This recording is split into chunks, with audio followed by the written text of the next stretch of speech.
Ero Ok, rimasta sola. Confermi Katia che siamo in diretta?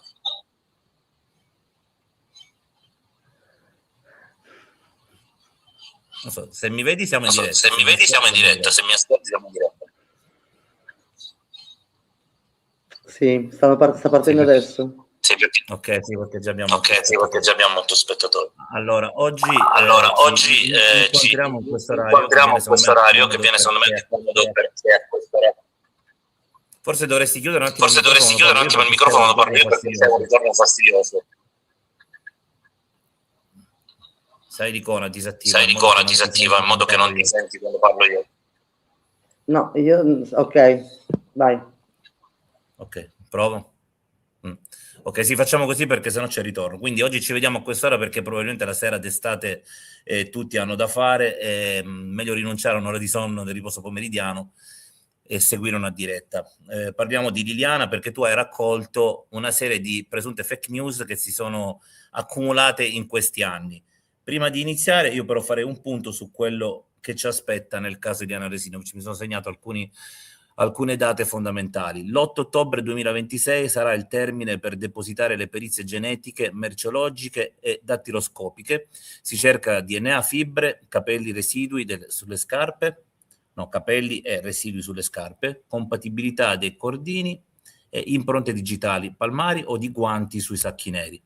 Mentre il 30 ottobre sarà una data ancora più importante perché ci sarà l'udienza avanti al GIP nel caso Flavia Mangiante, nella quale verranno discussi tutti i risultati con i periti e i consulenti delle parti. Questa è la data veramente decisiva perché qui si capirà dove andremo a parare. Infatti dopo l'udienza la procura valuterà complessivamente le perizie e il resto del fascicolo, potrà chiudere le indagini e chiedere il rinvio a giudizio di Sebastiano Visintin, come lui stesso da un certo punto di vista è sembrato quasi auspicarsi, oppure ordinare ulteriori accertamenti, chiudere tutto, chiedere l'archiviazione, oppure nessuna di queste decisioni. Vedremo perché al momento non si sa cosa ci aspetta in questo caso. Dopo il 30 ottobre quindi sapremo se ci sarà una richiesta di rinvio a giudizio. Detto questo, che è importante perché ormai è prossimo, manca un mese e mezzo, 2 mesi massimo, ti do la parola e dimmi esattamente che cosa hai tirato fuori. Ok, mi sentite? Sì, ok. Ciao Eder, ciao a tutti quelli che sono in chat, buon pomeriggio a tutti, anche chi non rimarrà perché ha da fare, comunque sì, no, vi leggiamo, ma c'era l'introduzione di Eder. Allora, abbiamo deciso di fare questa trasmissione per le fake news che sono un po' uscite in questi anni, che sono rimaste impresse nelle persone, ma sono veramente delle fake. E forse sarebbe ora che si facesse un po' di chiarezza. Allora, partirei con quella più importante che riguarda il riconoscimento della signora Liliana Resinovic, effettuato dal fratello, il signor Sergio Resinovic, dalla cugina, la signora Silvia Radin, e dal marito, il signor Visintin. Nella foto mostrata, perché loro fanno un riconoscimento su una foto, nella foto mostrata il viso è tutto per intero. Non è vero che fu mostrata solo metà viso perché l'altra metà fosse molto picchiato, aveva delle lesioni molto non è assolutamente vero. Loro hanno fatto un riconoscimento sì su una fotografia, ma su una fotografia, come tu ben sai, intera. Cioè il viso si vede per intero. Si vede anche perché sono le foto che dopo sono uscite, abbiamo visto tutti. Uscite non tanto perché insomma uscite diciamo per chi aveva le carte. Per chi ha le carte sì, sono uscite. Io penso che quando le persone si sono trovate anche poi, avendo le carte, il viso della signora Resinovic dopo 6 giorni nel sacco salma, la differenza è tantissima. E lì posso capire che ci sono state delle persone o comunque che hanno detto che la frase usata da Nicodemo, dall'avvocato Nicodemo Gentile, che era stata picchiata come un pugile. Beh, insomma, non è proprio così, perché lei era subentrata all'inizio della decomposizione e altri fattori, e sì, il viso non era più come al ritrovamento, giustamente. L'altra fake news che bisogna un po' dire è che non è vero che il corpo è stato tenuto a più 12 gradi. Fu scritto soltanto all'inizio come errore, ma poi fu corretto e il corpo è stato tenuto per 6 giorni a più 2 gradi, non a più 12. E anche su questa cosa diciamo che la dottoressa Cattaneo ci ha, tra virgolette, un po' marciato, perché effettivamente tutto il resto c'è scritto più 2, più 2, più 2, più 2, c'era stata anche la correzione a margine, ma quella correzione non l'ha letta nessuno e va bene. Altra fake news, il medico legale che è stato contattato per terzo, perché i primi 2 erano impegnati, quindi il dottor Costantinides è la terza scelta della PM, non era ubriaco, anche perché in quel momento lui stava svolgendo un'autopsia a lezione e penso che gli studenti che fossero presenti se ne sarebbero accorti se fosse stato in stato di ebbrezza. Perché, oltretutto, quando viene chiamato, lui porta con sé 2 tirocinanti per insegnargli il sopralluogo, e anche lì sinceramente non so in quanti sarebbero andati in macchina con uno che non era in grado di guidare, e diciamo era una fake news grossa come una casa.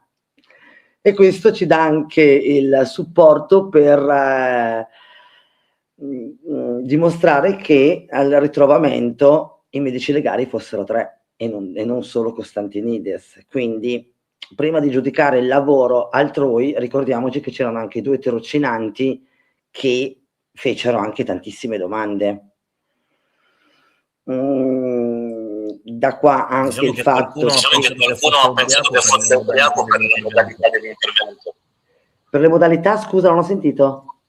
Sì, dovresti chiudere il Sì, microfono. dovresti chiudere il microfono, parlo perché non è. Diciamo che qualcuno si è fatto qualche domanda sul suo approccio alla scena e quindi ha detto, magari visto il periodo, non era periodo di festa e lui era la terza opzione per cui non pensava di poter essere chiamato, magari per i fatti suoi era a farsi un bel pranzo, eccetera.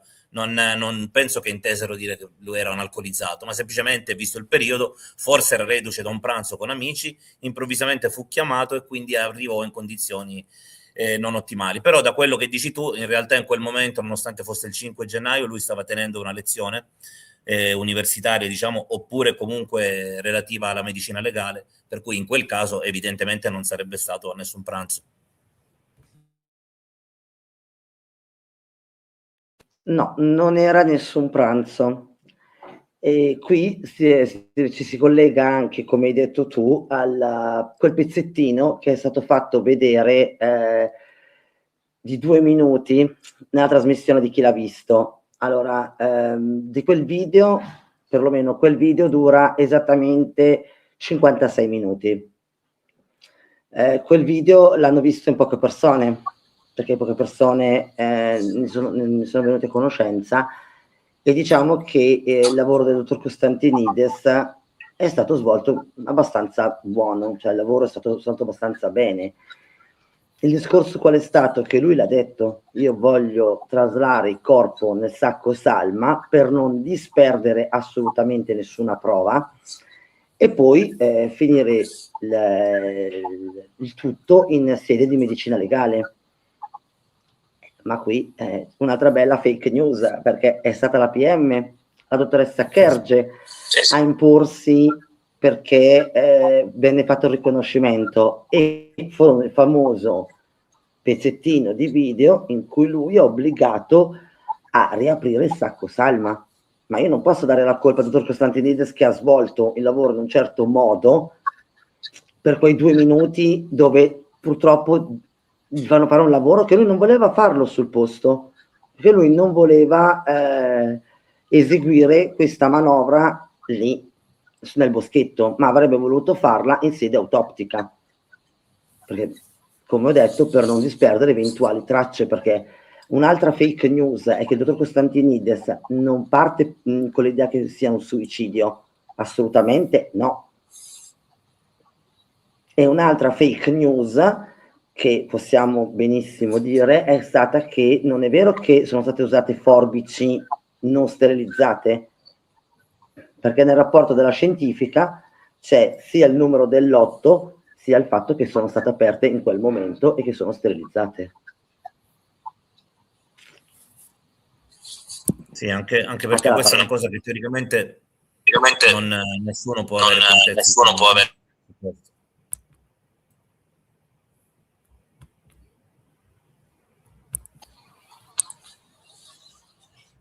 giusto, intendo dire che nessuno poteva avere questo tipo di certezze.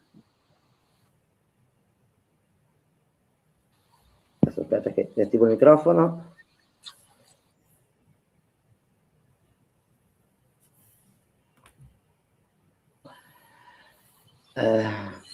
Sul rapporto della scientifica c'è scritto quello.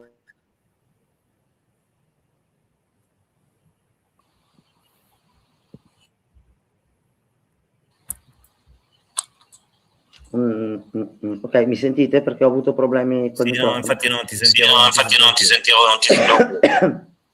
Sì, continuava a dirmi il microfono disattivato. Sia il lotto dei guanti, sia tutte le attrezzi utilizzati sono a verbale dalla scientifica. Cioè, hanno redatto un verbale. Sì, appunto dico, chi ha messo in giro questo tipo di voce non poteva sapere l'informazione. Sì, dovrebbe informarsi, che poi basta leggere, perché ormai, come tu ben sai, gli atti ce li abbiamo in parecchie persone, basta leggere tutto, ma tutto quanto. Come oggi è facile, infatti chiarire questo aspetto. Ok, quindi siamo lì. Riguardo l'avvistamento, il primo avvistamento di Viviana. Il look? Quale? Com'era Quale vestita? avvistamento?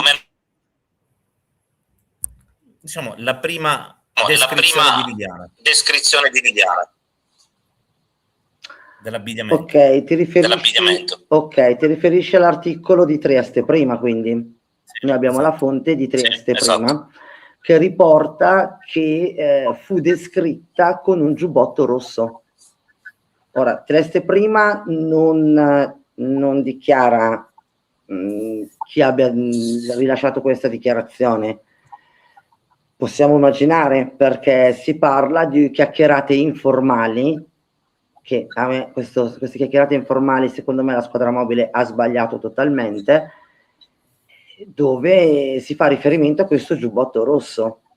Ed effettivamente quando loro poi visionano le telecamere il 29, loro cercano una signora con un giubbotto rosso e non riconoscono la signora Resinovic. Ma qui purtroppo errore loro che non hanno verbalizzato. Chiaramente in questo caso il personaggio è diverso da quello che è passato sotto le telecamere. Sì, certo. Quindi come poteva essere in possesso di questa informazione? Noi ok, bravo. A SIT abbiamo una dichiarazione che si dice che mancava un giubbotto nero che era dal lato dell'armadio del signor Visentin, e questa dichiarazione è del signor Nasti, noi ce l'abbiamo a SIT. Però si parla di un giubbotto. Furono loro a entrare nella casa. Noi al SIT abbiamo anche la dichiarazione che dichiarano che loro hanno guardato nell'armadio, quindi per vedere se mancavano dichiarazioni loro a SIT, per vedere se mancava dei vestiti e tutto quanto. Io mi chiedo come una vicina e un vicino possano sapere quanti vestiti avesse la signora Resinovic, però io non conosco il grado di confidenza che avessero le due donne. Magari la signora Resinovic si è confidata, io non metto in dubbio, io riporto le dichiarazioni a SIT e quindi del giubbotto rosso, considerato che ne hanno parlato anche altre persone che dicevano che la signora Resinovic era una persona che aveva anche dei giubbotti colorati, tra cui uno rosso. Può darsi che loro abbiano pensato che usasse quello, ma intanto, ripeto,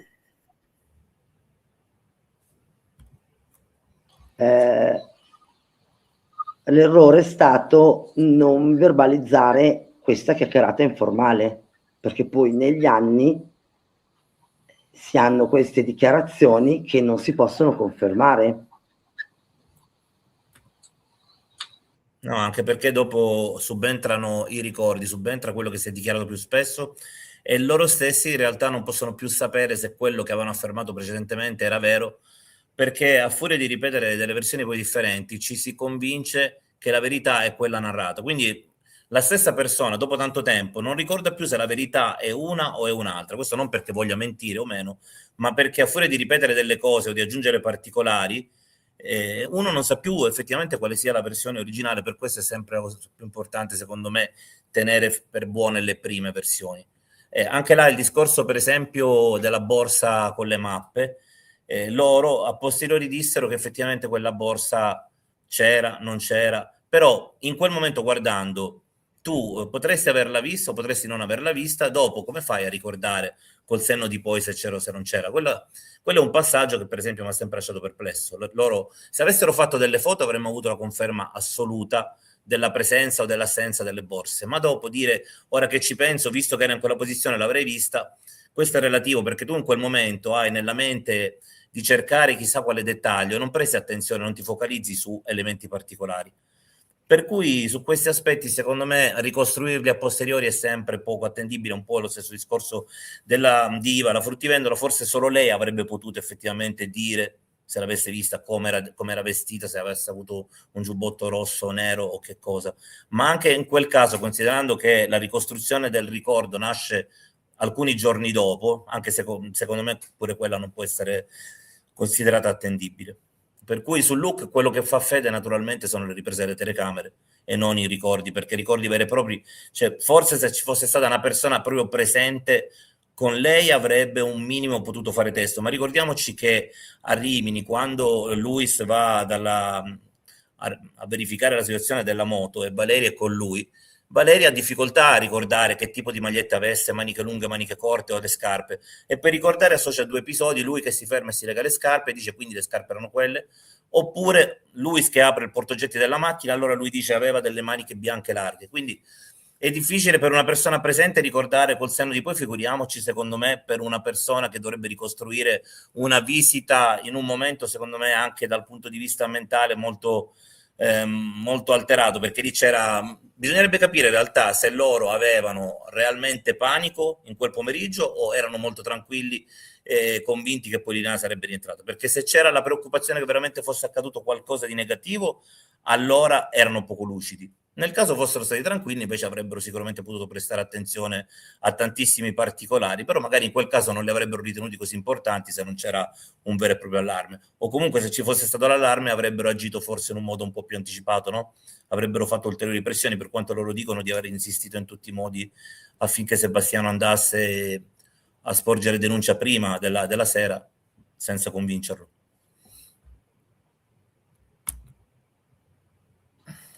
Puoi andare avanti. Ho letto un commento di una signora dove dice che difendo troppo Costantinides perché non è arrivato col camice, sulla testa la cuffia e tutto quanto. Io vorrei dire alla signora di andare a visionare quando arrivò il medico legale, aiutami Eder perché ricordo poco il cognome, Andrea, quella ragazza che hanno trovato nel casolare dopo il festino notturno. Rabciuk.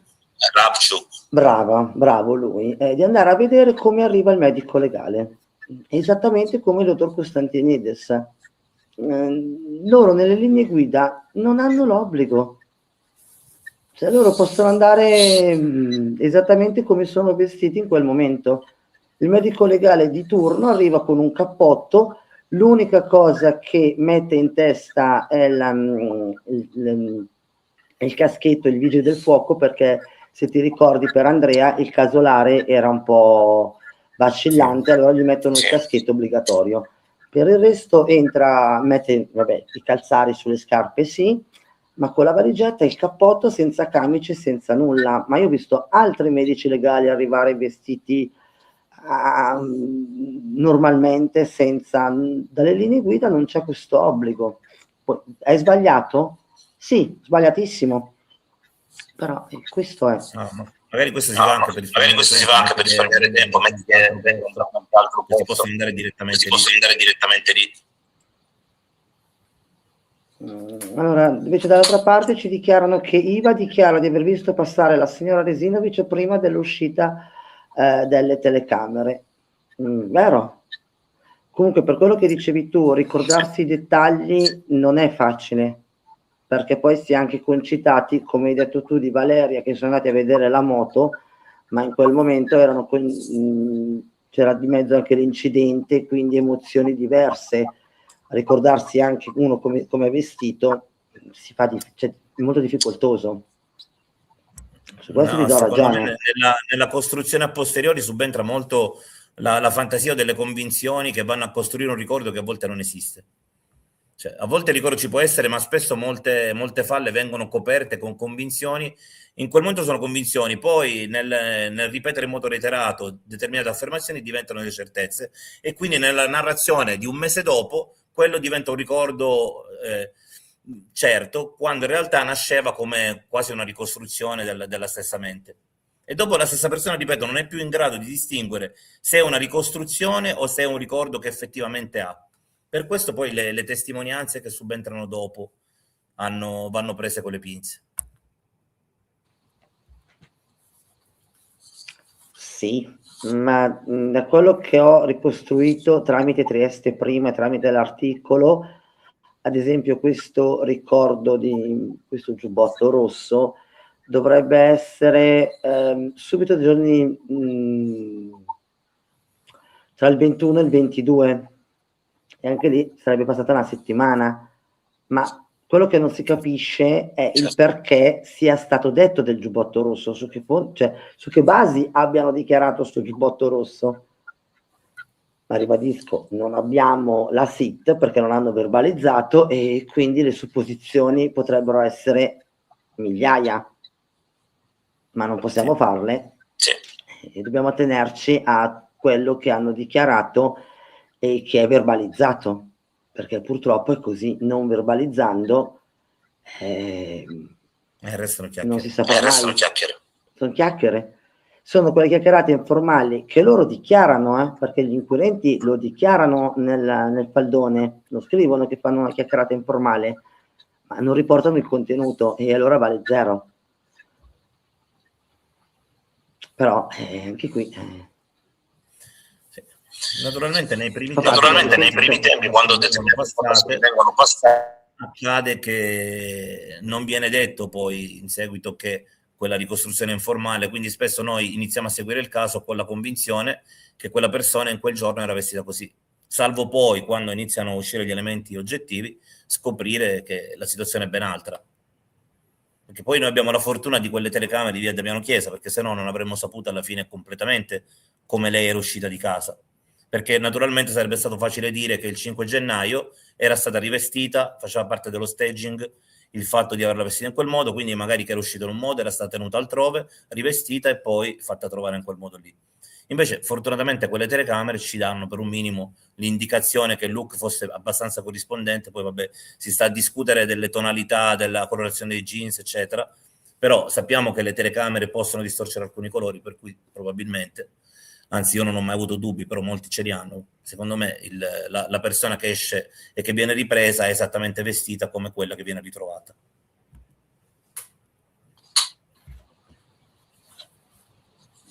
Bene, giubbotto rosso, finito il discorso. Passiamo a un'altra fake news.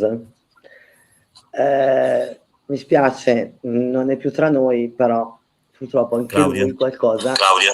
Sì, qualcosa, stavo dicendo, il signor Sterpini qualcosa ha detto, tipo... Aspetta un attimo, perché c'è Freddy che dice: ma chi ha detto che aveva il giaccone rosso al mattino l'aveva vista? Perché si sa che l'amica era di Liliana. Freddy, non sappiamo. Allora, Trieste prima riporta che è stato detto di questo giubbotto rosso, ma non sappiamo chi l'abbia detto, cioè l'articolo non riporta la fonte, riporta che è stato detto in una chiacchierata informale alla squadra mobile. Ripeto, la fonte non è mai stata dichiarata, quindi non lo sappiamo. Dicevo di Claudio, una delle grandi fake news, il famoso verbale dei CC di Udine, verbale inesistente, ma proprio inesistente, te lo do per certo. Non esiste un verbale a nome Claudio Sterpin e Liliana Resinovic redatto dai CC di Udine. No, infatti. Purtroppo è la realtà dei fatti, io mi sono informata e non esiste.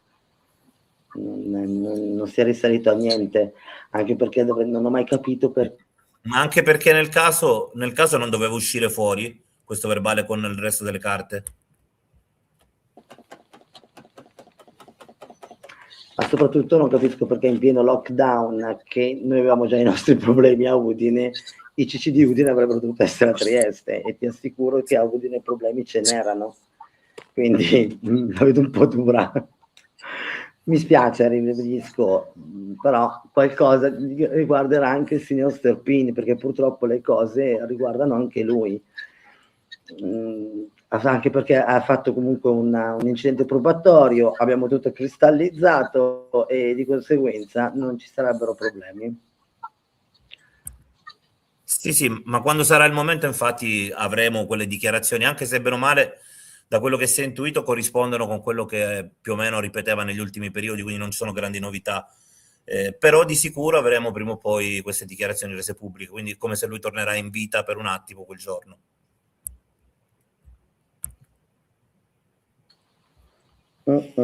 Adesso ce ne sono, ho 2 fake che riguardano te. E mo ce le spieghi. Poi c'è Ryan con quelle che riguarda te. Poi c'è Ryan con quelle che riguarda te, che vedo che continua a scrivere. Ma io a Ryan non rispondo, te l'ho già detto, anche perché non ho intenzione di rovinarmi la giornata, quindi non gli rispondo neanche a morire. Primo fake news dichiarata da te. Il carrellino dietro la bicicletta con annesso il corpo della signora Resinovic. È una fake news grossa come una casa. Anche allora, perché adesso sappiamo... Quella più che... Una fake news era una fotografia in cui, se ti ricordi Sonia, identificò una proiezione di un'ombra nella curva e allora lì molti nella lettura di quell'ombra dissero sembra un carrellino e quindi da lì l'ipotesi del trasporto. Più che una fake news è stata, diciamo, una interpretazione di alcune persone che mi seguivano della fotografia. Quindi quella è una lettura di una fotografia, non è una dichiarazione vera e propria.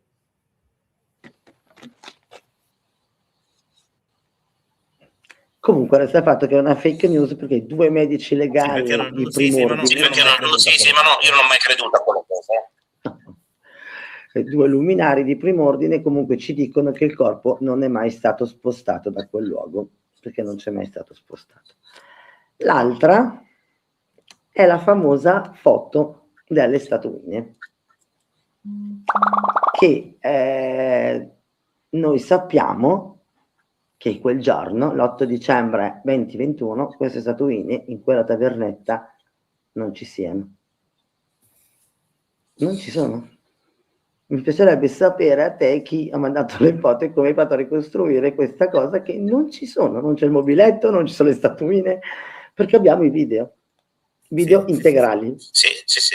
Me li mandarono, se ti ricordi. Ho fatto il video, ho messo a confronto quella cosa lì. Infatti loro si sono forse un po' arrabbiati. Perché io ho messo quella foto, poi ho ricevuto gli originali e ho fatto il confronto.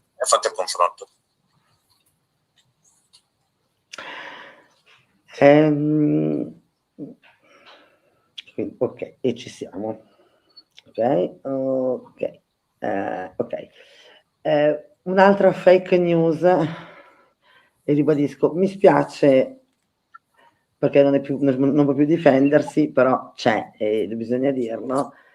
Fu i messaggi di quella mattina che il signor Sterpin inviò alla signora Resinovic. Lui li ha cancellati. Il motivo non si sa, ma lui li ha cancellati. E questo è stato un errore. Sì, sono cancellati. Questo è stata una cosa gravissima, perché se non li avessimo trovati sul telefono della signora Resinovic, noi non lo sapremmo. La mia domanda è sempre stata: perché li ha cancellati? Anche perché il giorno dopo lui sarebbe andato comunque a fare la sua dichiarazione a SIT, come poi ha fatto, attenzione, ha mostrato il telefono ed è stato fatto uno screenshot e questi messaggi non ci sono. Perché però comunque, guarda, si può anche pensare, conoscendo come pensa la gente, che inizialmente uno dice, ma soprattutto se non sa che poi molte cose si possono recuperare, che inizialmente uno dice provo a cancellare e a stare fuori da questa situazione, che non voglio problemi. Dopo si ragiona, ci sono delle ore che passano, insomma, si mette a fuoco la situazione, si capisce anche il fatto che cancellare dei messaggi non serve e quindi poi si va a fare delle dichiarazioni. Quindi potrebbe essere che inizialmente Sterpin si sia preoccupato della cosa e lui abbia pensato di non volere problemi, non voler entrare nella storia, e dopo invece c'è entrato da protagonista. Ricordiamo che lui appare nei giorni, la prima testimonianza sua è anonima, non si sa, si parla di amico di Liliana, e poi mi sembra che quasi gennaio, quando si inizia a fare il suo nome, lui inizia a farsi vedere in modo concreto. Quindi può essere che li abbia cancellati anche perché lui non voleva problemi. Cioè, sarebbe abbastanza umano anche questo.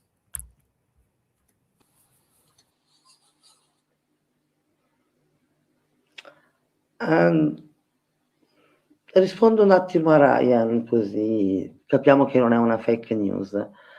Allora, a parte che non è una signora anziana, quella che io ti dissi che poteva magari custodire una cassetta di sicurezza. Sì. E quindi già stai raccontando quello che vuoi tu, perché tu sei la rana dalla bocca larga e scrivi quello che vuoi tu. Quando la gente ti parla dovresti ascoltare. Allora io dissi a te, Raya, e anche altre persone, che da mie indagini la signora Liliana Resinovic era solita frequentare, e qui abbiamo le celle telefoniche, quindi non è una fake news come dice Sonia, una famiglia di Pordenone. Abbiamo le celle in cui lei è stata spesso e volentieri a Pordenone. A quell'indirizzo esiste una famiglia che io suppongo potesse anche custodire, ancora adesso può custodire la cassetta di sicurezza della signora Liliana Resinovic. Anche perché c'è una chiave ritrovata in casa della signora Resinovic che ha la forma di uno stiletto che io ho una cassetta di sicurezza, è la chiave a stiletto che, se perdi il codice, ti si finisce la batteria, per 1000 motivi non funziona il tastierino davanti, perché la mia cassetta è fatta a tastierino, inserisco lo stiletto dietro e la cassetta mi si apre. Allora, per me, supposizione mia, caro Ryan, la cassetta è a Pordenone, che poi non l'abbiano mai consegnata, ma io mica posso andare da questa famiglia a uccidermi e di consegnatela. No. Tra l'altro Liliana nei giorni precedenti si era spostata da Pordenone. Sì, caro, da celle telefoniche sì.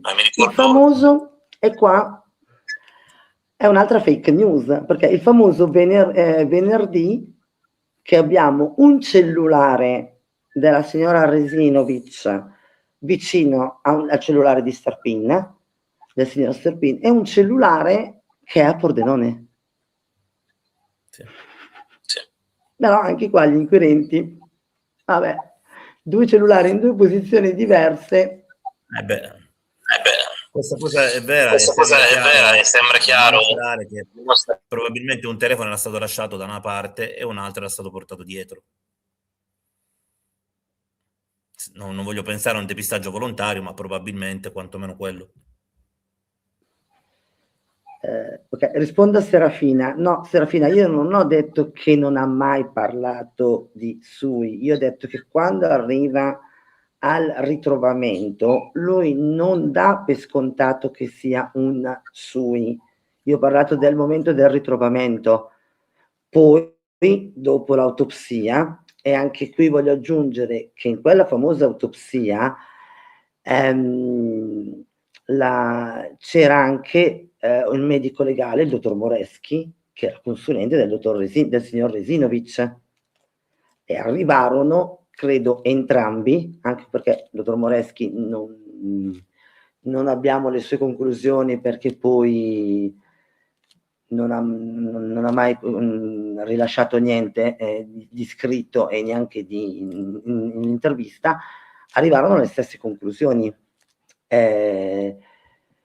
Però per rispondere a Serafina, lui dopo l'autopsia dichiara, dopo l'attacco, dopo il tossicologico, arriva alla conclusione che sia un SUI, mentre appena arriva al ritrovamento lui non dice è un SUI o un omicidio OMI, se no ci blocca YouTube.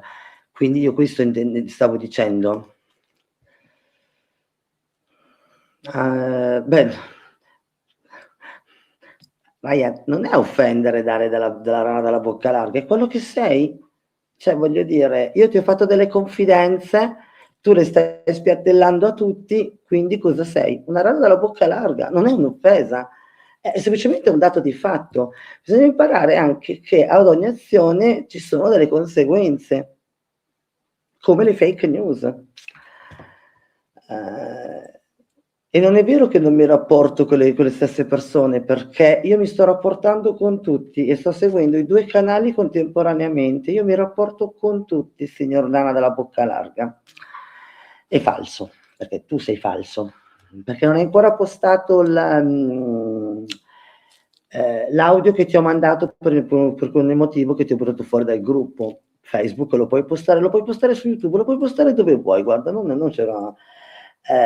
non era un problema.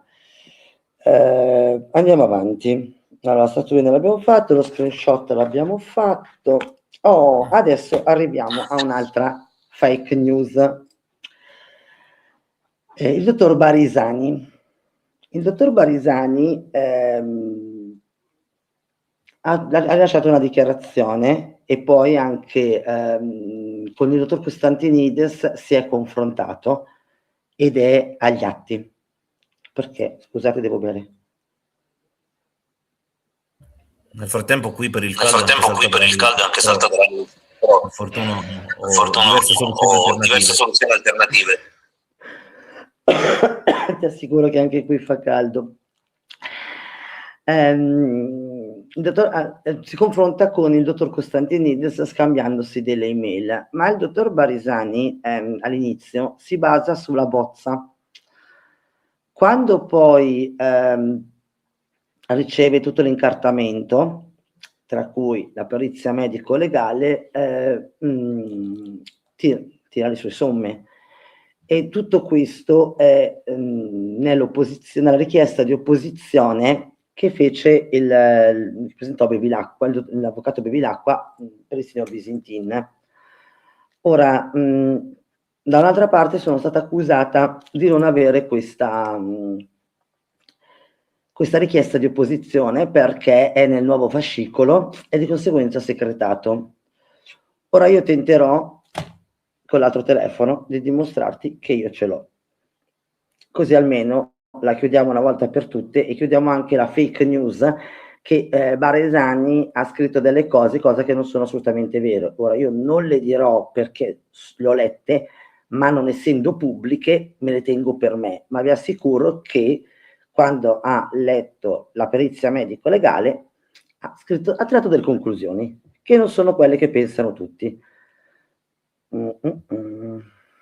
Allora, non so se si vede, dimmi se si vede, se no ti mando una foto, dimmi se si vede. Clicca sullo schermo, clicca sullo schermo, sì, adesso un po' sì. Vai poco più a destra. La mia destra? O la mia sinistra?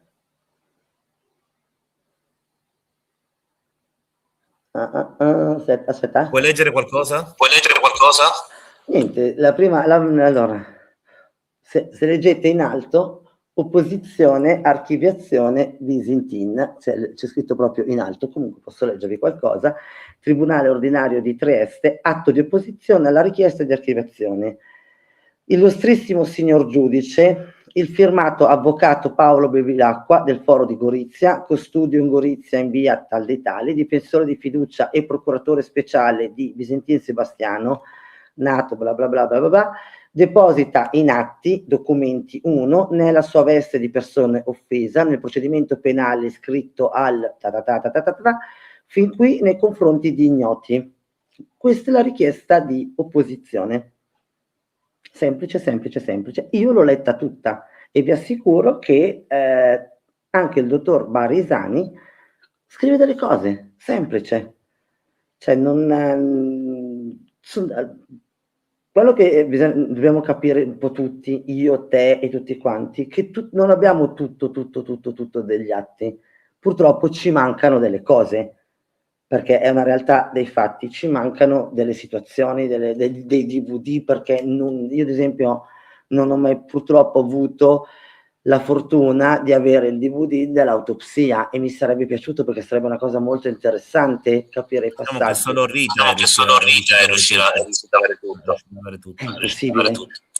È impossibile, quindi anche questa persona, mi spiace Serafina che non si vede, o faccio uno screenshot e te lo mando e lo posti tu, non so cosa fare Serafina, ho letto, mi spiace che non si vede, giuro, però è la richiesta di opposizione, ve lo assicuro, che io fortunatamente come ti ho sempre detto, io ce l'avevo, ho letto sia quella dell'associazione Penelope sia quella dell'avvocato Bevilacqua, le ho lette tutte e due e so cosa ha detto il dottor Fineschi e so cosa dice il dottor Barisani e non dicono la stessa cosa, però posso dirti che l'avvocato Bevilacqua richiede un supplemento di indagini per determinate situazioni. Il GIP dai notti accetta questo, in uno dei 24 punti ci sono anche queste cose richieste dall'avvocato Bevilacqua e anche lì non è vero che si sia opposta solo la famiglia con l'associazione Penelope, no, sono opposti anche Visintin e sono state accettate le sue opposizioni. Anche questa è una fake news, che non è vero che non sono state accettate, no, sono state accettate. Beh, una volta che c'è rigetto, naturalmente si fa il cumulo di tutti i punti che vengono ritenuti utili, un approfondimento che possa essere fatto in seguito. Quindi bisogna vedere se un'opposizione da sola basta, però una volta che si decide di accettarla si estende a tutti i punti proposti sia dalle parti civili che anche dalla difesa del possibile futuro imputato.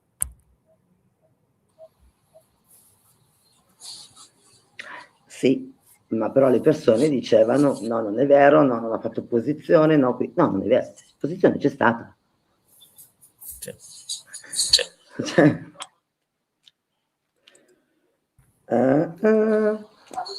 Riguardo l'opposizione all'archiviazione, il problema, se ti ricordi, fu che Sergio ha scritto 156 pagine, Veronica 35 e mi sembra Sebastiano 8.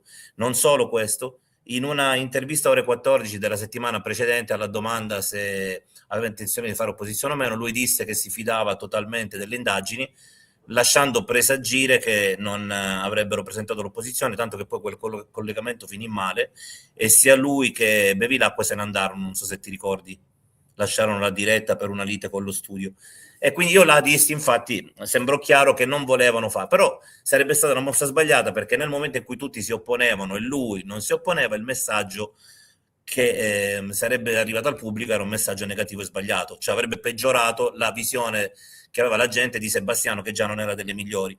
Quindi secondo me era una mossa obbligata, lasciamo stare poi cioè lui non poteva non farlo perché mediaticamente e anche dal punto di vista strategico la sua posizione sarebbe peggiorata non facendo opposizione. Poi ovviamente volendo farla ci sono delle valide ragioni per farlo, per cui chiaramente i suoi punti sono stati accettati.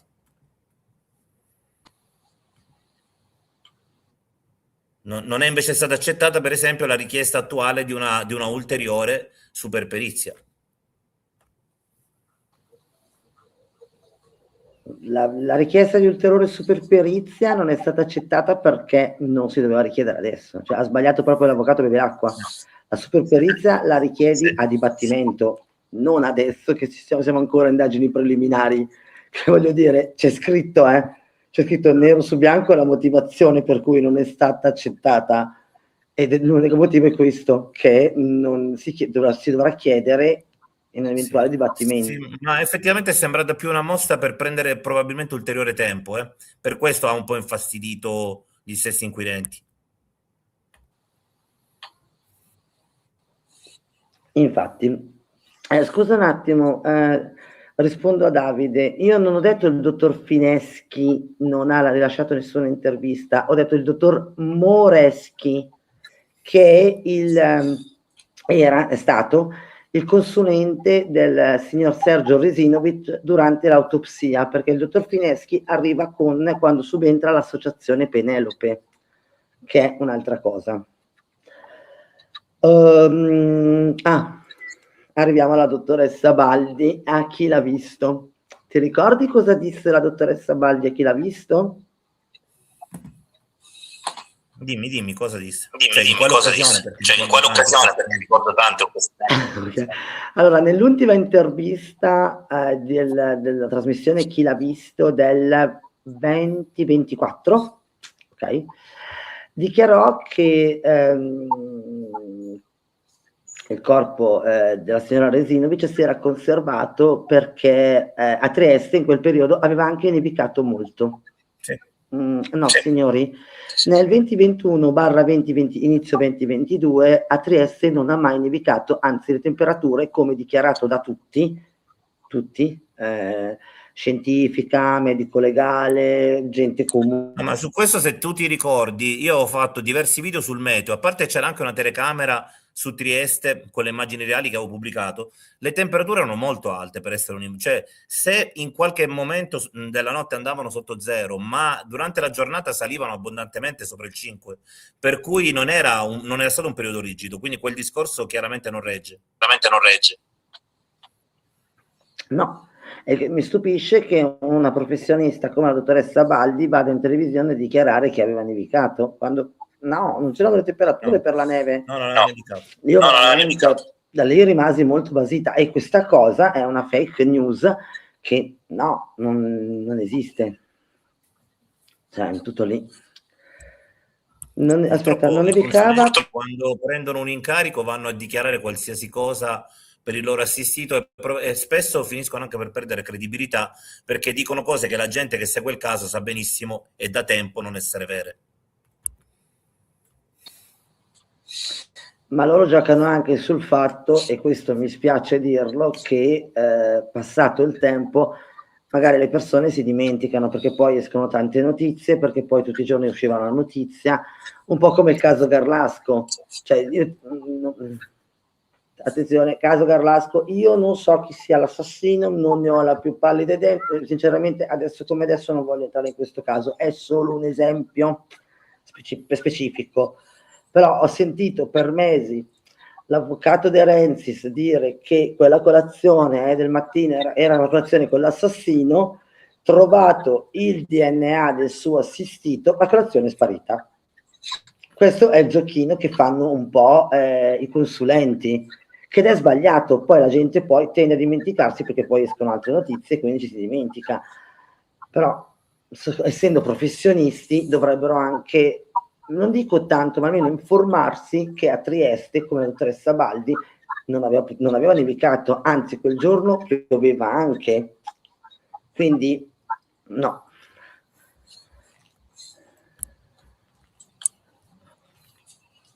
Allora, posso rispondere a Sonia?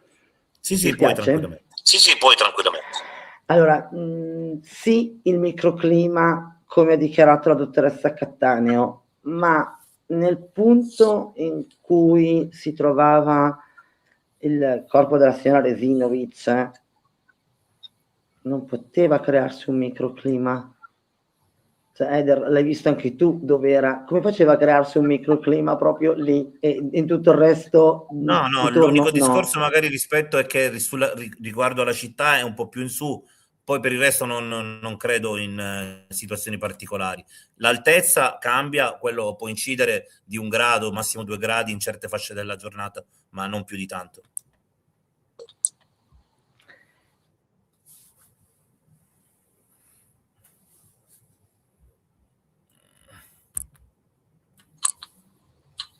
Ok, anche perché poi nel punto in cui... Non ho sentito quello che hai detto. Sì, infatti, anche perché poi nel punto in cui era il corpo della signora Resinovic siamo anche vicino a questo strapiombo che comunque non poteva creare il microclima. E poi comunque la strada andava ancora più in alto, quindi la dottoressa Cattaneo a cosa si riferiva? Intanto allora? ti do una notizia, perché sono stato lì 10 giorni fa, hanno tolto la rete, quindi adesso non c'è più una separazione tra quel punto e il precipizio, non c'è più la rete. Ok, libero, che se vogliamo che se qualcuno che scivola non c'è più neanche la rete? No, vola giù. Sono pazzi? L'hanno tolta. Sì, l'hanno tolta. No, ma come ha fatto a toglierla? Ma scherzi? Se uno scivola cade?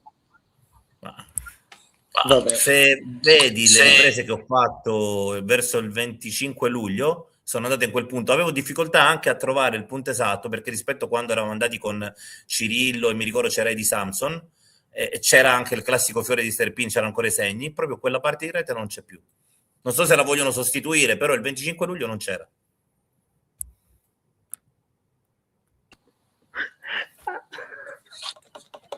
Hai letto cosa ha scritto Serafina? Potrebbe essere effettivamente. Ha girato un video ieri o l'altro ieri lì sul posto, potrebbe Serafina, potrebbe. Comunque lui lo fa sempre per bene.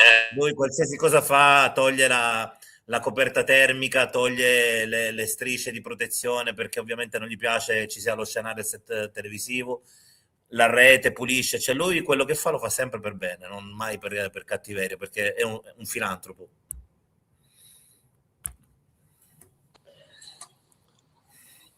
Annunzia mi chiede cosa ne penso di Sebastiano. Penso che vediamo.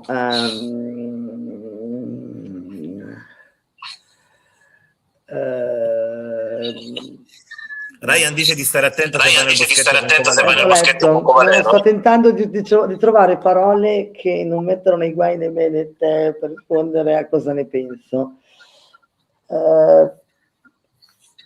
Penso che non sia il colpevole materiale, ma che sia il colpevole morale, perché non ha saputo capire in che momento stava attraversando sua moglie, e penso che quando abbia dovuto fare delle scelte abbia fatto delle scelte sbagliate. Mettiamola così. Questo è quello che penso. Magari non aveva l'empatia sufficiente per capire. Ha dimostrato anche certi limiti, Sebastiano. Sì, può essere. No, guarda, Ryan, ti ringrazio, ma tutte le volte che io ho incontrato il signor Covalero, fortunatamente non ero mai da sola, ero sempre accompagnata. Ma un po' di intelligenza ce l'ho. Anch'io Cristiana lo ricordavo meno infantile, Ryan, ma se si diverte così, vabbè, sai, a una certa età ci si deve divertire in qualche modo, lui si diverte così. Lo sai che ci stuzzichiamo, comunque abbiamo ancora un paio di, poi dopo basta. Sì. Un'altra purtroppo riguarda la signora Silvia Radin, che se vorrà arrivare a commentare, io proprio sono alla storia della varichina, che il signor Sebastiano ha fatto la candeggina con 1 litro di varichina. Allora, a prescindere che se usiamo 1 litro di varichina nella candeggina, nella lavatrice, buttiamo alla lavatrice, buttiamo anche i panni, perché 1 litro è tanta.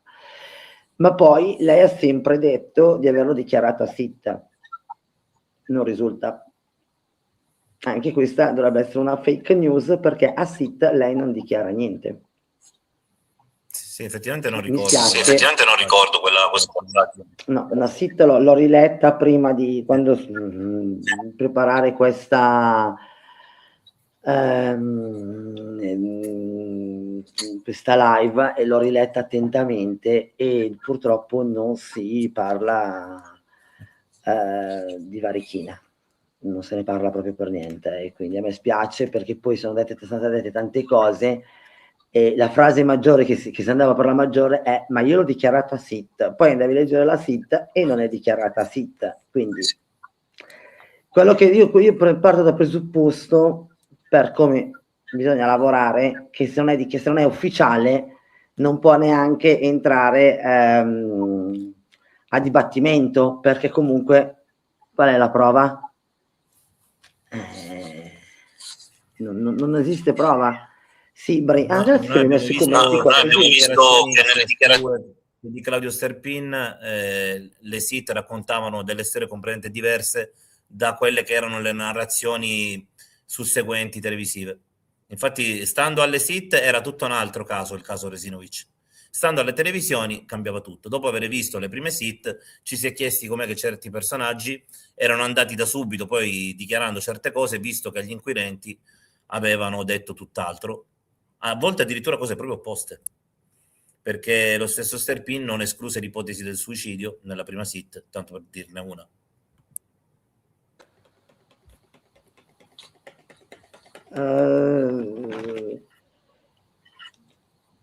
Purtroppo è così. Allora, se tu vai a leggere, signori, non fraintendete, io sono convintissima che il signor Claudio Sterpin non c'entri niente con questa storia. No, ma ci mancherebbe.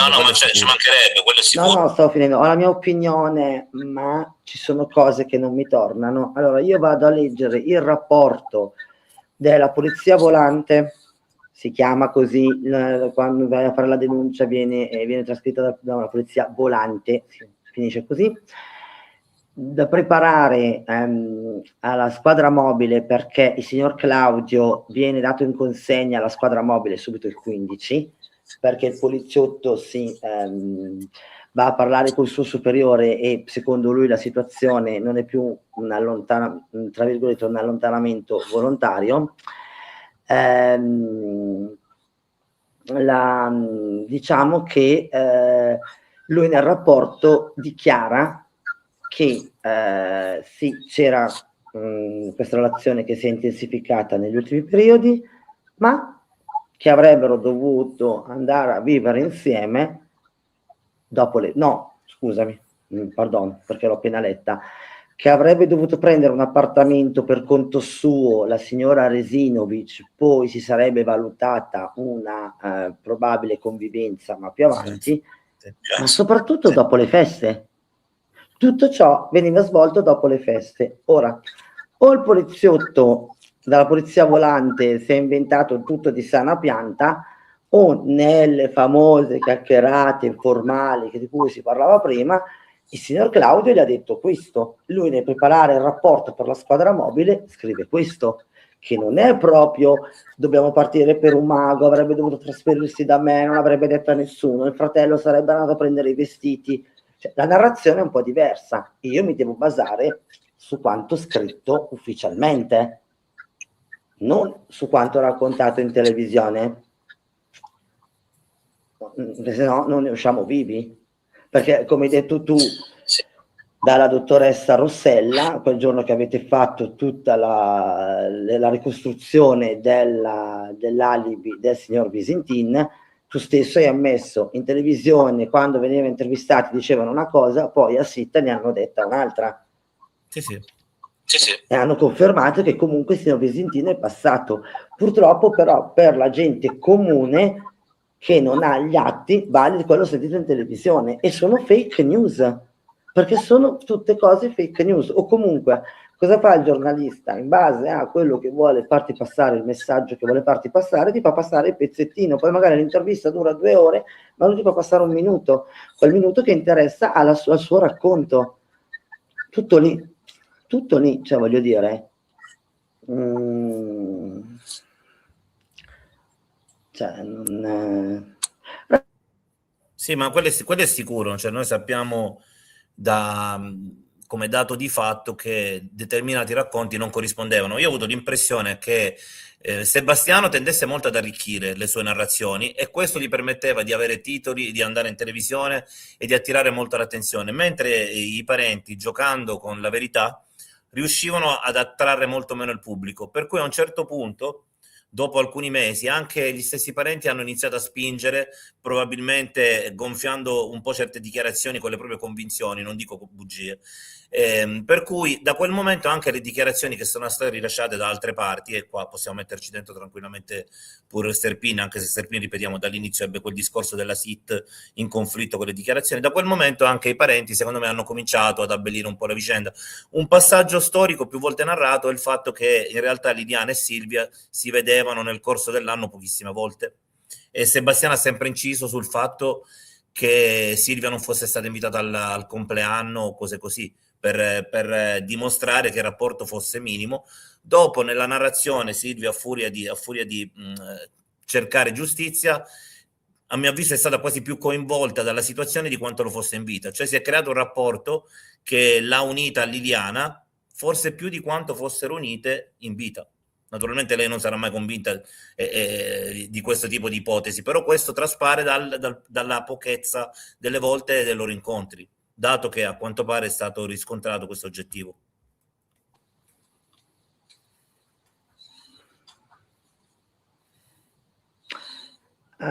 Sì, sicuramente. Il problema è che siamo al solito punto da capo. Cioè, ci sono cose che nessuno ha il coraggio di dire, perché nessuno ha il coraggio di tirare fuori queste fake news e dire no, le cose non stanno così. No, a SIT comunque loro hanno fatto altre dichiarazioni. Cioè, io per questa cosa mi sono preso una querela, quindi vedi un po' tu. Ormai la querela è andata. Yahoo! Cioè, sì. No, scusa, solo perché ho osato dire che comunque ci sono cose che... no, Ryan, forse non si è capiti. Tu non hai nessun diritto di chiedere niente. Chi cavolo sei? Sei un inquirente? Sei un PM? Per chiedermi cortezza di quello che io ti ho raccontato, ribadisco, privatamente e che tu pubblicamente stai usando contro di me?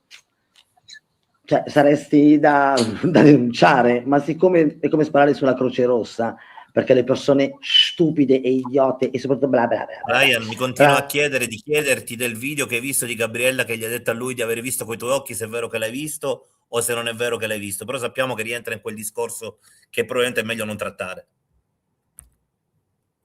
Grazie Eder, grazie Eder. Grazie mille Eder. Lo scrive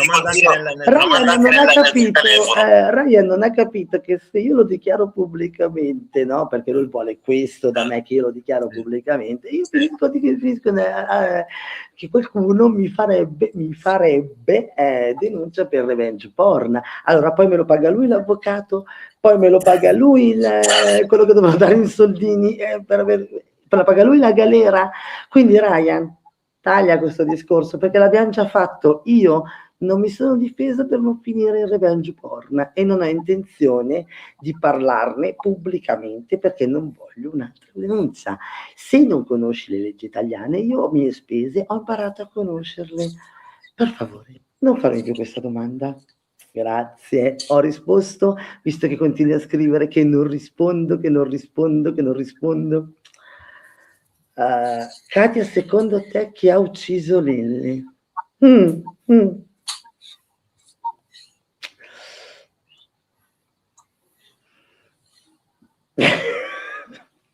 Allora, io ho in mente 2 nomi. Pubblicamente non li posso fare perché sennò si rischia la querela, quindi non li possiamo fare. Però io ho in mente 2 nomi. Ma attenzione, Non credo che sia un omicidio inteso come lo intende la dottoressa Cattaneo. Io credo che sia un'altra tipologia di omicidio, ma è pur sempre un omicidio. E spero che le nuove indagini abbiano approfondito queste due persone e la loro posizione. E non sono parenti tra di loro, ecco, questo lo posso dire, non sono parenti tra di loro, così però ci sono cose che non mi tornano. Eder, sai come la penso? Sì, no, io t'ho sempre detto che se fosse un omicidio, anche io penso a un nome e mezzo, però nel mio caso sarebbero parenti tra di loro.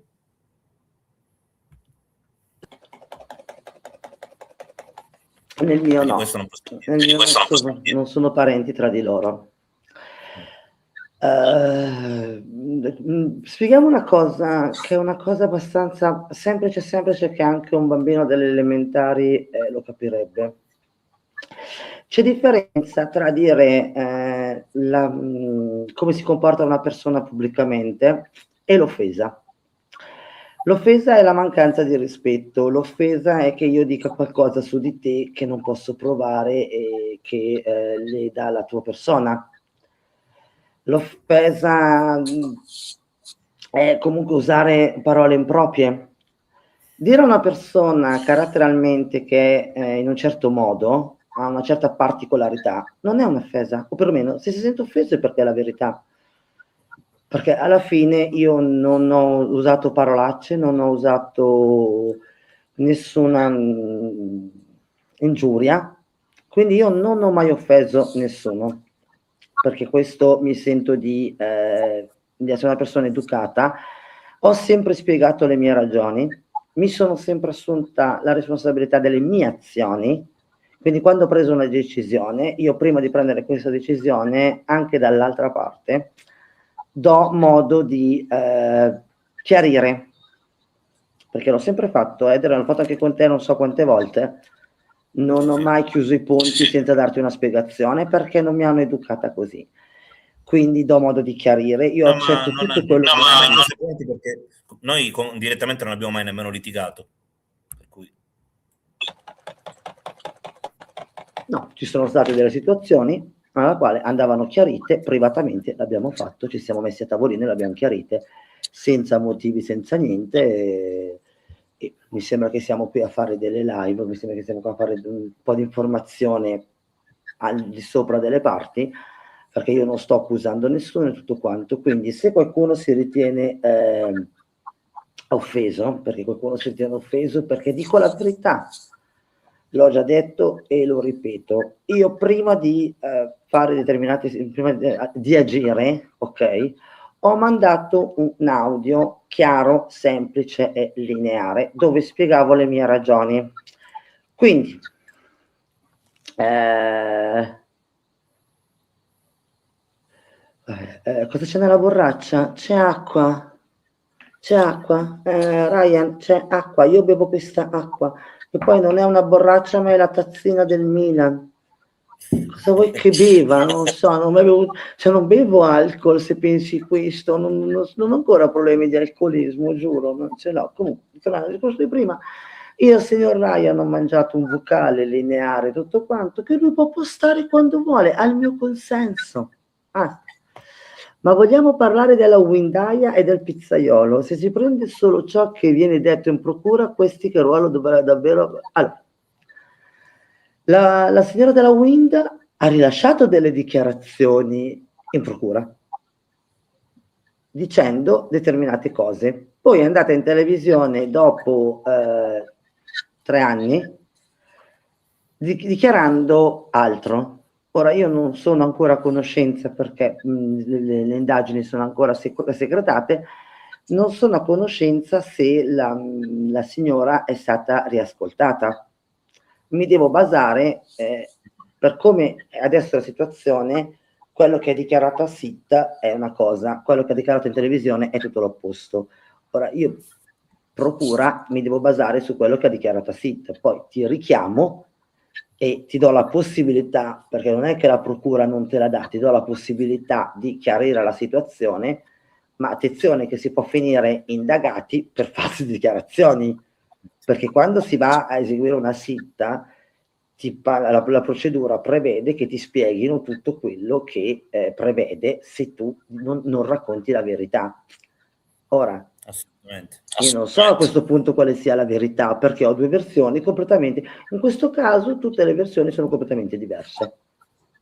Mi devo basare su SIT? Sì, poi vediamo se riuscirà, se è stata richiamata, se è stata creduta, le dichiarazioni che sono state dette in televisione a quarto grado sono state credute e cosa ha deciso di fare il PM. Per quanto riguarda il pizzaiolo, lascia il tempo che trova, cioè veramente mi è sembrata una cosa alquanto ridicola. Spero che non l'abbia organizzata nessuno, ma che sia stata una sua iniziativa, ma diciamo veramente, ma veramente molto ridicola. Perché dopo 4 anni questo arriva, mi ha chiesto 2 sacchi neri a novembre, grazie, gliel'hai dati? Cioè, mi fa piacere. Magari se la signora Resinovic doveva disfarsi di qualcosa di in casa, gli servivano dei sacchi un po' più robusti, li aveva visti, gliel'ha chiesto in prestito, Sì, ma quanti di noi l'hanno anche il periodo era sbagliato, non c'era niente di giusto in quella dichiarazione.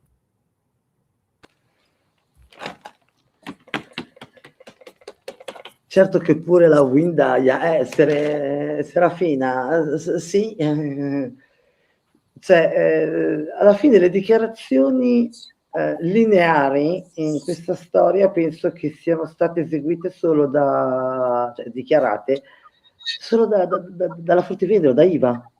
Solo lei alla fine non ha mai cambiato versione. Giusto o sbagliato che sia, non l'ha mai cambiata. I suoi ricordi sono stati quelli, li ha portati avanti fino alla fine.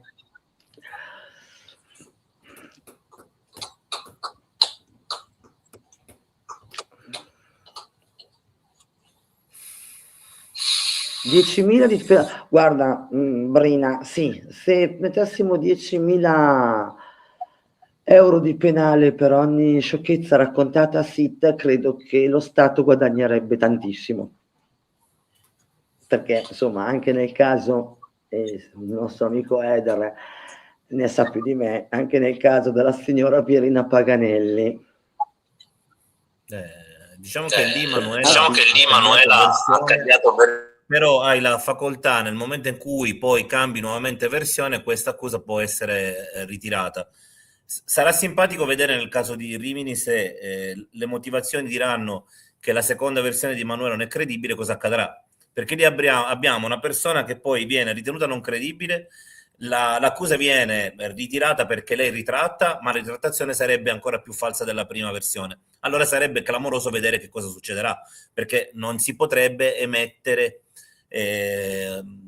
un provvedimento di chiusura dell'indagine vista la seconda non credibilità della dichiarante, no?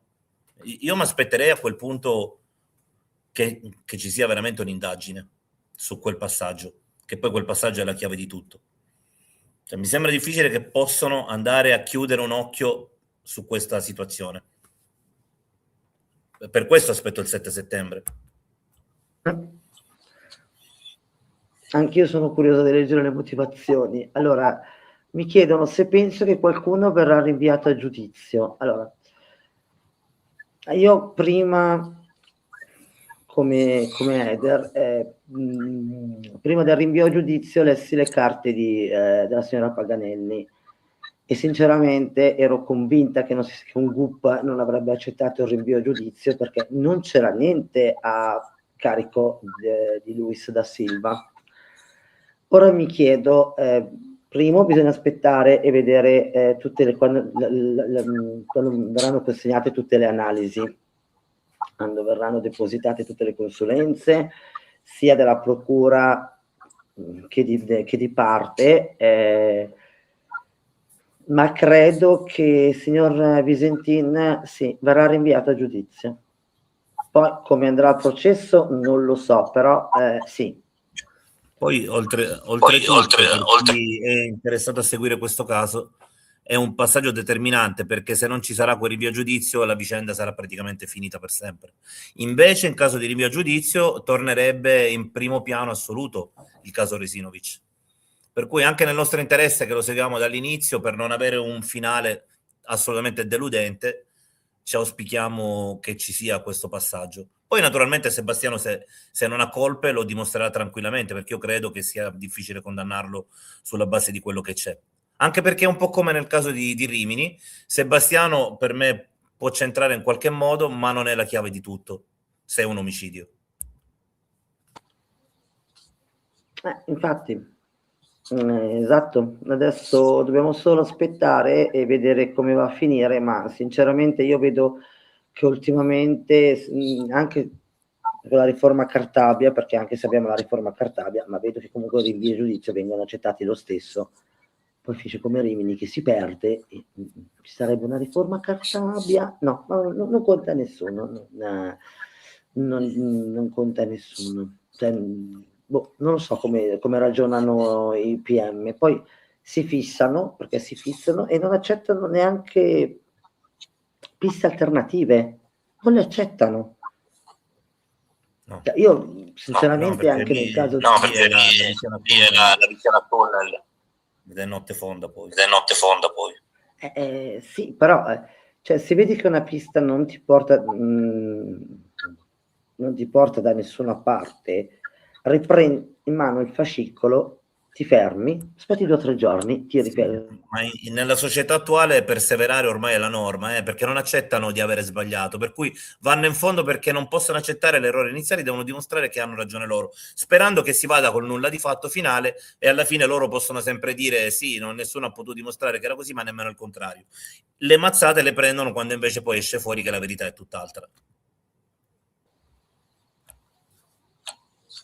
Brina, scusami, non capisco, ma se i sacchetti Conad saranno compatibili ed il cordino anche con quelli trovati in casa, ma i sacchetti sono già compatibili? Sì, sono quelli. I sacchetti della Conad sono quelli della Conad vicino a casa loro e sono stati trovati altri sacchetti dello stesso lotto anche il cordino in casa. Anche il cordino è quello. No, il cordino non lo sappiamo, l'hanno comparato adesso. Potrebbe, però l'hanno comparato adesso, non abbiamo ancora. Il fatto che Sebastiano quel giorno fece quella sceneggiata del cassetto mi ha dato la conferma che lui sapesse essere quello. Se no, quella sceneggiata lì controproducente per me non la faceva. Però quello serviva ad avvalorare la pista del suicidio, del tipo era lì, lei l'ha presa e se l'è portato.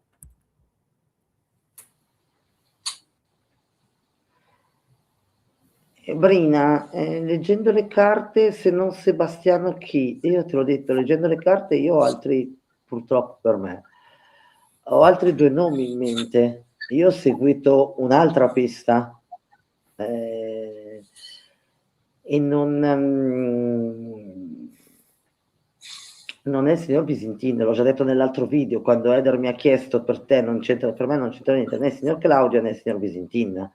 Sì, ma poi comunque nelle carte, se dice chi oltre Sebastiano, nelle carte si cita Covalero, quando si parla di una persona che viene avvistata, giusto, quella col sacco sulle spalle. Una persona che, quindi non è solo Sebastiano nelle carte c'è più di una persona che poteva essere quantomeno approfondita.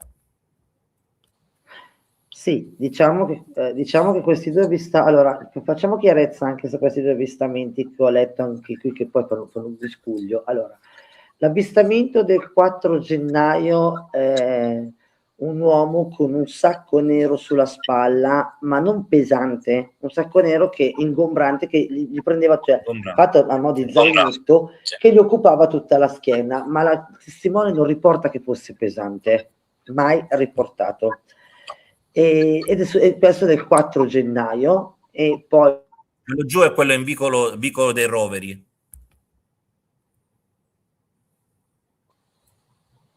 Se mi attivi il microfono, sì, quello in vicolo Roveri, che la testimone riporta, lo descrive molto, e la questura stessa scrive che nell'amicizia della signora Liliana ci sarebbe una persona con queste caratteristiche fisiche, perché ricordiamoci che il signor Covalero è alto 1,90 m, Quindi non è che a Trieste ci siano molte persone con la barba bicolore, alto 1,90 m, perché c'è tutta questa descrizione nella sitta. Sì, ma lì o era una falsa testimonianza o era Covalero, non c'era, cioè può essere pure che qualcuno voleva inguaiarlo e si è riferito a lui, oppure non era, cioè non c'era via di mezzo, ma quella persona descritta in quel modo, in quel posto lì, faceva, perché nelle carte c'è scritto proprio le sembianze simili a Fulvio Covalero, scritto dagli inquirenti.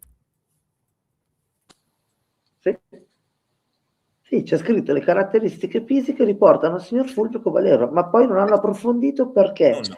Perché loro si sono fissati con la telecamera del meccanico, quella all'inizio di Viccolo Roveri, ma essendo passati 3 giorni si era sovrascritta e non hanno sono riusciti a estrapolare le immagini, e quindi questa cosa l'hanno lasciata cadere, cosa sbagliatissima. Mentre l'avvistamento del 5, il signore con la coppola, ha tutta un'altra descrizione fisica. Quindi sono due molto più basso, esatto, persone completamente diverse, che anche qui la gente fa qualche confusione. Io leggo delle cose che poi tento di dire, guardate che sono due cose completamente, sono due avvistamenti diversi. Diciamo che nel secondo avvistamento loro stavano cercando di descrivere Sebastiano, il quale riferì che quella notte per la prima volta dormiva da quando era sparita Liliana. Anche questa cosa strana, la notte in cui riceve anche la famosa chiamata del ragazzino di Palermo.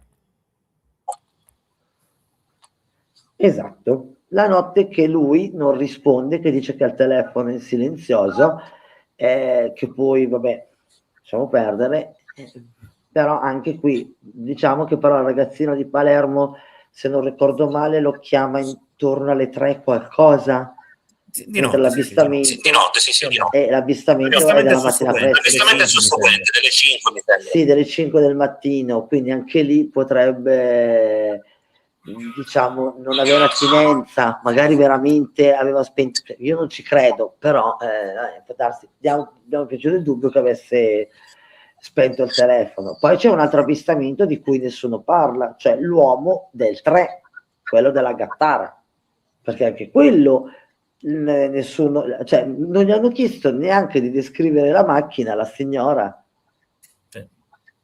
Cioè, tu vedi una signora, ti dice che il 3 gennaio c'era questa persona che le ha creato dei fastidi, che non si è fidata, scende dalla macchina, tutto quanto, e tu non chiedi neanche la descrizione dell'auto? Beh, è sbagliato. Perché bene o male tutti quanti avevano un'auto in questa storia, perché anche il signor Covalero può dire quello che vuole, ma la sua ex compagna, quella con cui mi ha fatto minacciare, tra parentesi, aveva un'auto, quindi lo poteva portare in giro, cioè, quindi non è stata chiesta la descrizione dell'auto. Sono tutte cose che lasciano un po' a desiderare. Ecco, siamo partiti dalle fake news per poi arrivare a parlare di altro. Sì, ma gli inquirenti fanno così quando le dichiarazioni sono in conflitto con le proprie idee, perché ritengono che sia tempo perso. Evidentemente loro avevano un'altra visione in quel momento e quindi ritenevano tutto quello superfluo.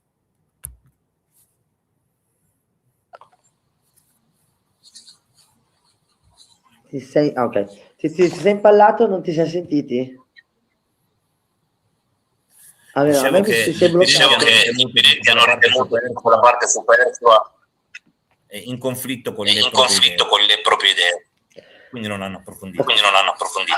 Certo, rispondo, quale potrebbe essere il movente dell'omicidio della signora Resinovic? Potrebbe essere economico? Sì. Potrebbe essere passionale? Non credo. Potrebbe essere un incidente dove la quale, come dice qualcuno, un incidente poi spaventati, non si è chiamati i soccorsi, lo vedo inverosimile, perché lo vedo anche questo inverosimile, perché bisogna avere una freddezza per non chiamare i soccorsi quando tu sei già un incidente, non chiami i soccorsi, non vedo perché non farlo. Non lo so, cioè, io ho sempre pensato che l'amicizia tra la signora Resinovic e il signor Serpin fosse una fortissima amicizia, ma da qui a voler lasciare il signor Visintin, ce ne passava. io non sono così sicura che la narrazione sia questa. Posso sbagliare, attenzione, io non ho la verità in tasca, io mi baso a quello che ho letto e diciamo le informazioni raccolte a Trieste, e a me mi portano più verso un altro tipo di movente, più economico, ma non economico che la signora Resinovic fosse in giri strani o roba del genere. Ecco, questo non ci vedo nessun livello di droga, nessun livello di prostituzione, no. Diciamo economico familiare. Ecco, bravo. Lo vedo un economico familiare, bravo, sì. Hanno sottovalutato il gruppetto di pensionati. Sì, Brina, secondo me sì. Pensionati poi del martedì, perché c'è un'altra bella coincidenza, Eder. Qualcuno sa se 600 messaggi e più sono stati decifrati? Allora, sembrerebbe di sì, no, Eder, che siano stati decifrati. I 600 messaggi più ritrovati nel telefono, cioè decifrati, sono stati ritrovati nel telefono del signor Storpin. Poi da qua a decifrarli ce ne vuole, eh? Parlava un po' in codice, però. Insomma. Niente di eccessivamente ermetico.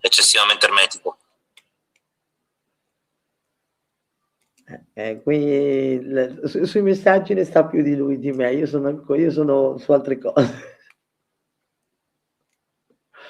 Però cioè allora, non dico che bisogna essere quindicenni e tutto quanto, però cioè, 600 messaggi, se noi calcoliamo in più di un anno, c'è solo un messaggio al giorno? Cioè, neanche il buongiorno, botta e risposta, sarebbero di più. No, Gianmarco, allora un'altra fake news, ok. Da celle telefoniche, come ho spiegato l'altra volta a Eder, e ci sono, ok?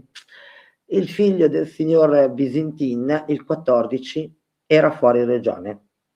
Quindi no, non avrebbe potuto, a meno che la signora Resinovic non sia deceduta. Però noi dobbiamo anche pensare all'ipotesi che Liliana in quei primi frangenti venga allontanata dal punto.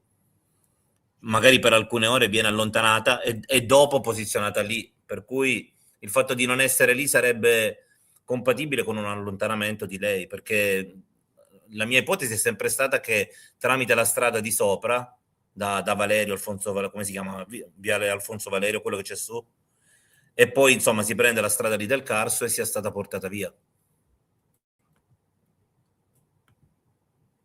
Non coincidono le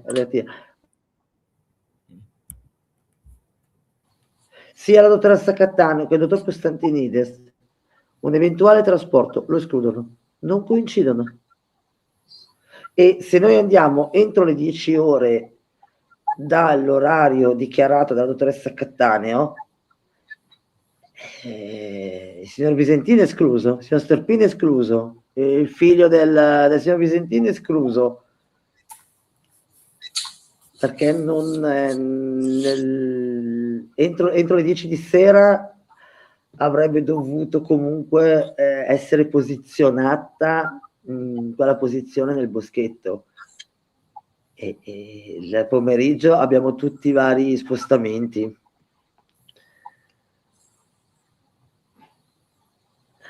Cioè,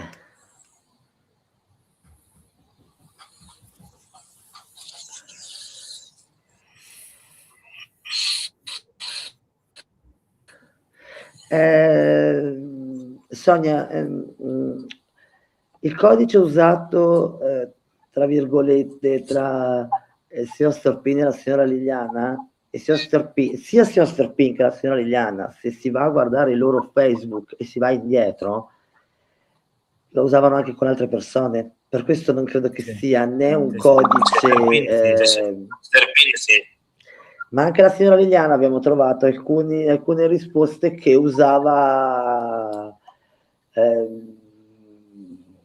parole in acronimi, lettere, numeri, anche la signora Resinovic l'abbiamo trovato, quindi non è un codice tra loro due che chissà cosa doveva essere, Signor Sterpini era abitudinario, era un uomo abitudinario, questo me l'hai spiegato tu, Eder, quindi sì. Sì. Secondo te dove è stato mi mandava tutti i giorni il buongiorno, dopo un file con la frase del giorno, me l'ha mandato per mesi tutti i giorni, e come lo mandava a me lo mandava a tante altre persone, giornalisti eccetera, che lui conosceva, quindi sì, era maniacalmente abitudinario. Quindi usava questo codice con tutti quanti, cioè voglio dire, non credo che lo usasse solo con sì, lo so, stai leggendo dai messaggi di Brian, ma ormai ho deciso di ignorarlo perché alla fine basta. No, volevo rispondere l'ho perso il messaggio. O l'hai cancellato o ho perso il messaggio, non lo so. Era andata... Allora, aspetta, può essere che la signora Liliana quella mattina era andata a casa dei rumeni, quelli della cena, loro erano già partiti e forse lei aveva le chiavi. Può essere? Ma poteva anche essere che era partita con loro e ebbe un incidente con loro, un incidente involontario. Ti ricordo i rumeni partono più o meno quando lei sparisce e tornano il giorno prima del suo ritrovamento, che temporalmente era un po' inquietante. Quindi chi lo sa, magari era voluta partire con loro per allontanarsi e poi c'è stata una situazione sfortunata là. Sì, ma ti do un'altra notizia in più, visto e considerato che Ryan dice che io non do notizie fake news. La vesalazzina. La vesalazzina è utilizzata come medicinale per il morbo di Crohn, e questo è assodato. Sì. Nella famiglia dei rumeni c'è una persona che soffre del morbo di Crohn. Certificato,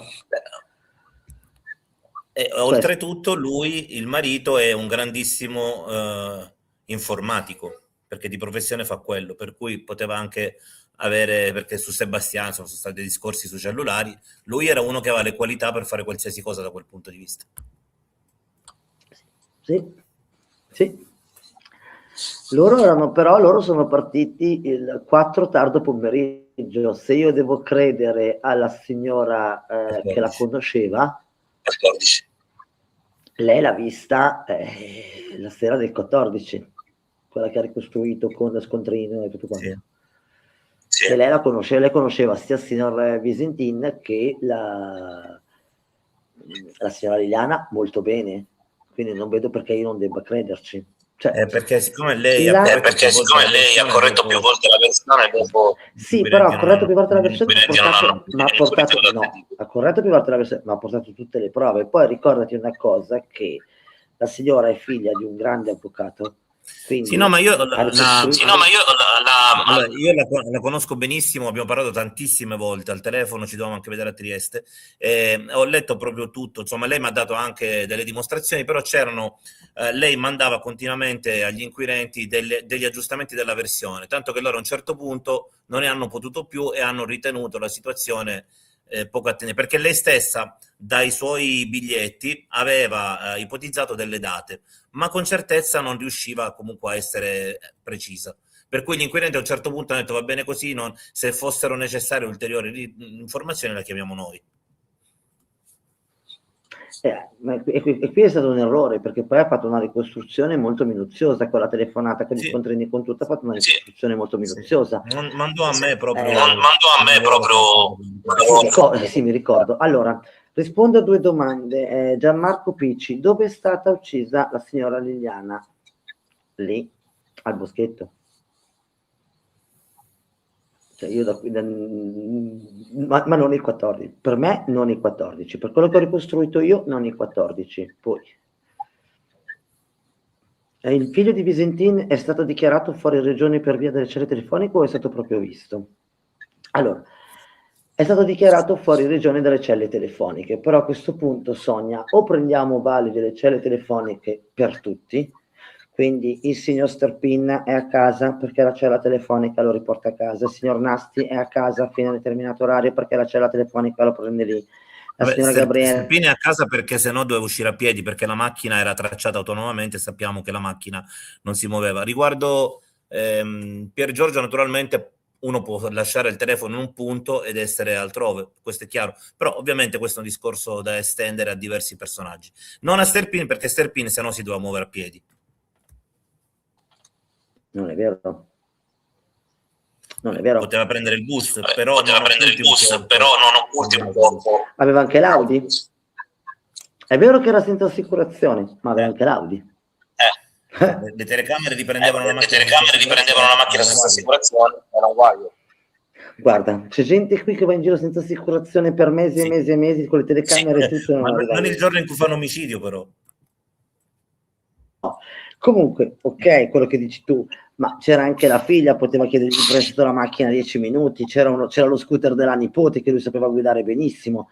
Cioè, o prendiamo le celle telefoniche e le teniamo buone, perché allora anche il signor Nasti, il telefono poteva essere a casa e la macchina poteva essere in giro. Non abbiamo il GPS sulla macchina del signor Nasti.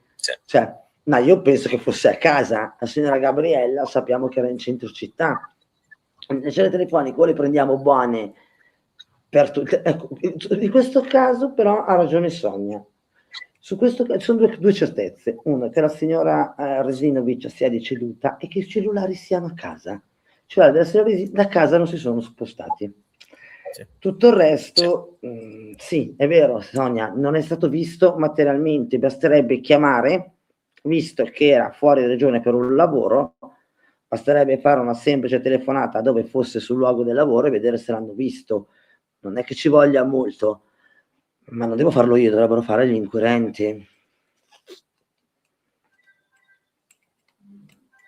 Se chiederanno di biogiudizio, è probabile che in questo periodo stiano e abbiano fatto un sacco di cose che non sappiamo.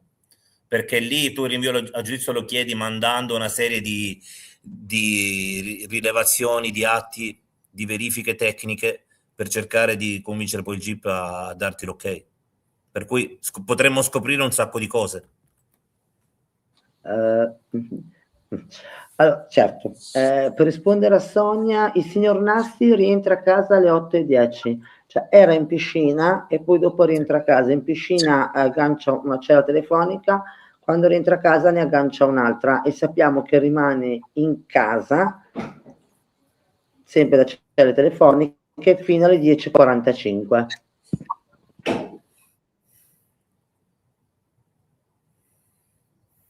Fino alle 10:45.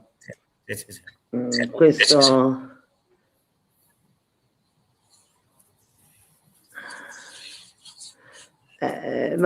ma Rita me lo stacca Eder quando parla il microfono, perché il mio viene staccato da Eder. No, si stacca quando parlo. Quando parlo proprio per evitare... No, perché mi sta dicendo che se non chiudo il microfono non si capisce quello che tu dici perché fa ritorno, ma vedo che tu me lo stacchi perché io leggo il microfono disattivato. Beh. Avete altre domande? Con le fake hai concluso? No, me ne mancherebbe una. Vai allora. Vai allora. Ma ne abbiamo parlato bene o male... mancherebbe solo quella dei famosi frame mostrati alla signora Micheli, che anche lì non si è mai capito se è vero o se non è vero, perché le telecamere le requisiscono il 29. Lei in un podcast della dottoressa Bruzzone che c'è ancora nel web, lei dichiara di aver visto questi frame prima di Natale. Tu facesti anche un video con questi frame che poi si scoprì che non era lei, ma non si è mai capita questa cosa dei frame, cioè, poi ce ne sarebbero anche altre, però possiamo un'altra puntata se vuoi, perché le fake sono aiosa, ce ne sarebbero infatti noi abbiamo fatto già 1 ora e 40, bisogna essere sufficiente anche visto l'orario.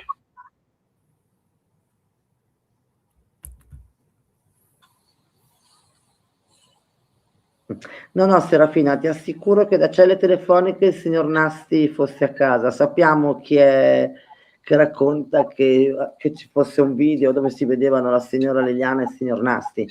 raccontava il signor Covalero, non è che non si sa, anche questa è un'altra fake news, no, perché il signor Nasti era a casa prima dell'uscita della signora Resinovic, che avviene intorno alle 8:38, noi sappiamo fosse a casa fino alle 10:45, 10:47, ora non ricordo gli orari precisi, dove lui si sposta per andare in centro città.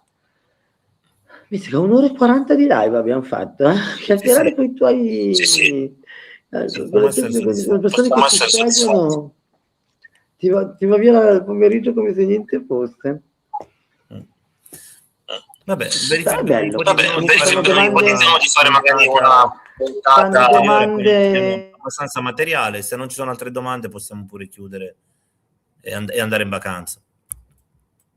Ci sarebbe una domanda, sì, però, ecco, ci sarebbe una domanda di Alessandra che vabbè, potrei anche decidere di rispondere, che quella che dice che si è detto che lei fosse andata in palestra. No, non è che si è detto, è quello che ha dichiarato la signora Micheli, che lei fosse diretta in palestra prima ha detto in quartiere San Giovanni, e tu Eder sai chi smentì questa cosa perché lavorò dietro le quinte, che arrivò da me che la palestra era chiusa in poi quel periodo, anche la via della palestra. Stavano facendo manutenzione, quindi la palestra era chiusa. Poi dichiarò che andava nella palestra in via Roma, via Milano, lì cosa disse? Esatto. Via Roma, ecco, però non è che uno può, cioè io già ho chiamato in quella di via San Giovanni, ma perché avevo una persona che la usava e quindi di conseguenza ho potuto usufruire di questa persona per farmi confermare che quel giorno fosse chiusa per manutenzione. Non è che posso chiamare la palestra in via Roma, mi ci mandano anche, quindi sì, Serafina, sicuramente faremo un'altra live, ci mancherebbe, anche perché aspettiamo anche che esca qualcosa di interessante, però ora di ottobre faremo sicuramente un'altra live. Molto strana la storia delle cremine. Quale storia delle cremine?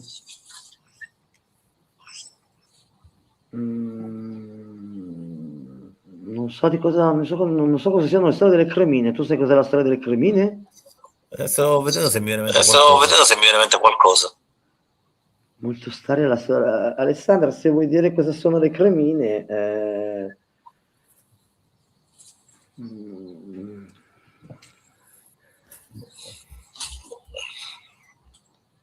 più che creme mi ricordo al cocco di Covalero. Anch'io le cremine non me le ricordo. Sbloccami. No, me lo ricordo. Vuoi dire il messaggio che Gabriella mandò alla signora Liliana? La signora Liliana gli rispose: non so se ancora hai bisogno, le cremine sono queste. Forse si riferisce al messaggio sulla chat che mostrò il telefono, forse deve essere una cosa del genere. Allora le cremine era un messaggio. No, era una cremina, vediamo. Gabriella aveva detto che in palestra aveva fatto la doccia e si era messa la cremina offerta dalla palestra. Io sapevo della maglietta. Io ero rimasta che gli davano la maglietta per lavorare. Le cremine, Alessandra non l'ho mai sentita. Non l'ho mai sentita. Io ricordo che disse che gli davano una maglietta per fare ginnastica. Questo l'ho ricordato in un'intervista. Mi pare di ore 14, sì. Comunque, tornando al discorso di prima, quando hai detto di ore 14 dell'avvocato Bevilacqua che è finita male, vabbè, ma Bevilacqua gli ha risposto per le rime. Sì, me lo ricordo. Sì, arrabbiatissimo. Sì, Alessandro, effettivamente molto strano in tempo di Covid, quello l'avevamo pensato tutti, molto strano che le palestre, perché lo zainetto sulla schiena era un po' troppo vuoto. Cioè, vedendolo così, poi magari effettivamente c'aveva dentro di tutto, però piegato talmente bene che sembrava vuoto, e quindi anche lì noi non possiamo, cioè non abbiamo la certezza, perché queste domande purtroppo la squadra mobile non le ha eseguite, non le ha fatte. Se era nuova in quella palestra, Magari hanno dato un kit di benvenuto. No, non era nuova Sonia, perché ci andava dichiarato dalla signora Radin, ci andava suo genero da anni. Esatto, confermo. Andava genero di... Quindi no, non era nuova. Poi neanche lì ne sono circolate di voci, ma ribadisco, non essendoci stati degli approfondimenti, non si possono... Cioè, non si c'è neanche mostrato. Non si può verificare cosa fosse. Non si può verificare. Spero che la nuova indagine abbia verificato almeno il percorso, perché era uno dei punti del GIP, se non ricordo male, o comunque, se non ricordo male, volevano, forse l'associazione Penelope voleva che controllassero il percorso. Se non mi sbaglio l'aveva detto l'avvocato Gentile in televisione, però prendetela con le pinze, perché non è che posso ricordarmi tutto. Oh ragazzi, 1:45 per essere una domenica pomeriggio d'estate, qua si muore di caldo. Non è male, anche perché poi stasera da parliamo di Pierina, ci sono pure io, quindi mi tocca fare un'altra ora e mezzo, 2 ore pure lì, per cui un 16 agosto di sacrificio invece che di mare. Ci sarò perché ci sei tu e c'è Eddie, e quindi io sarò collegata a fare domande perché io sono a Tra l'altro ieri ero a vedere Renga che è nato a Udine.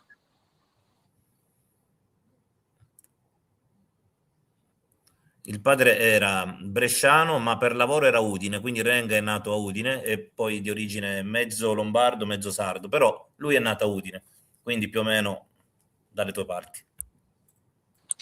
No, sarà nato a Udine, all'ospedale di Udine, perché dalle mie parti, io dalle mie parti non ce l'ho l'ospedale, non esiste l'ospedale, a Campoformi l'ospedale non esiste, bisogna andare a Udine. Sono frecce tricolore. No, beh, sono un po' più avanti le frecce, sono solo rivolto, sono un po' più avanti, però fanno allenamento sopra di me, anche l'altro giorno stavano facendo allenamento tra Campoformido e Villa Orba, quindi le ho viste, però sono a rivolto, sono un po' più avanti.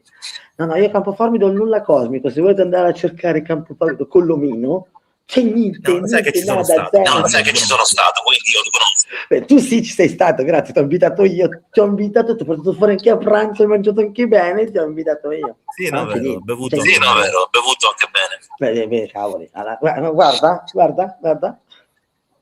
Dove ti ho portato? Mi hanno regalato la maglietta. Ti hanno premiato che perché siamo andati noi là. Esatto, perché sto portando un sacco di gente lì, perché tutta la gente che viene a trovarmi anche dalla Lombardia e tutto li porto tutti lì, e quindi mi hanno premiato. Bene ragazzi, mi ha fatto piacere stare con te, mi ha fatto piacere stare con la gente collegata a rispondere alle domande, mi ha fatto piacere. Spero che abbiamo chiarito un po' di fake news. Sicuramente. E ne faremo un'altra quanto prima. Io sono cotta dal sole, però perciò saluto tutti. Ciao Freddy, ciao Serafina.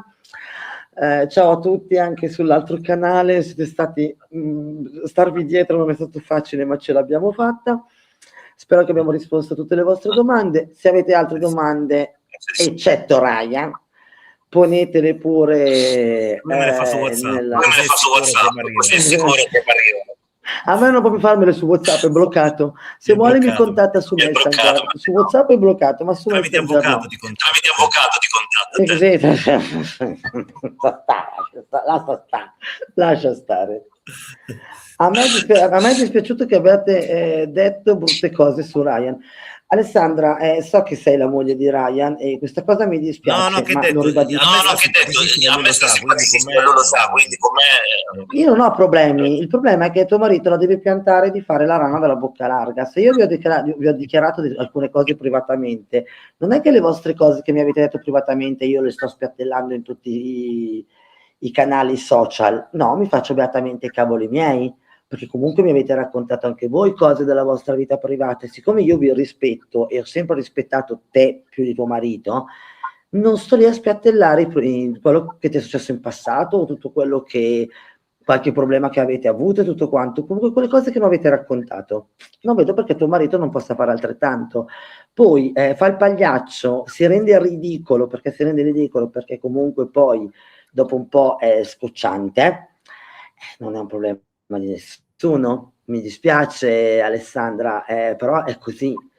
Cioè, voglio dire, io non posso parlare di determinate cose, lui è inutile che insiste perché pensano che siano fake news. Io non voglio mettermi nei guai, li ho già avuti, ho affrontato un processo, ho perso, perché non ho vergogna a dirlo, ma non voglio avere un altro processo, basta.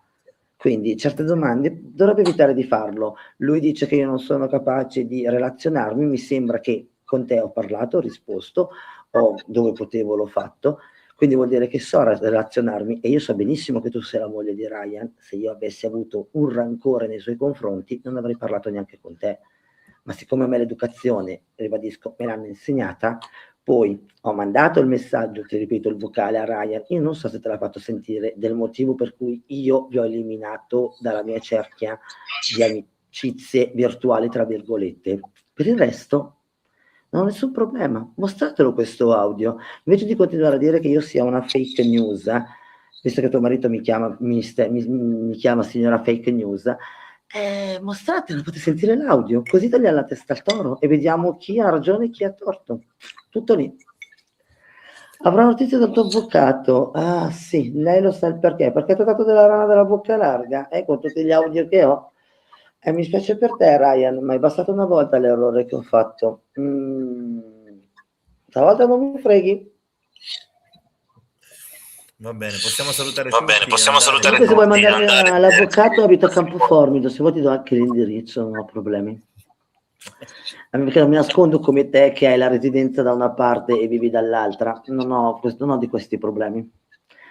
Non ti abbiamo creduto, ti abbiamo sempre detto la verità, puoi dire qualunque cosa che ti abbiamo riferito. No, Alessandra, il fatto è che quando io parlavo con tuo marito, poi andava a riportare alla persona che ho qua di fianco, Eder, alcune cose che non andavano riferite. Mi sono arrivati determinati audio, io rispetto, ho mandato l'audio per chiarire la motivazione per cui questa cosa non mi stava più bene, perché Alessandra io l'ho mandato, dopodiché basta, perché l'ha fatto una volta, l'ha fatto 2, l'ha fatto 3, l'ha fatto 4.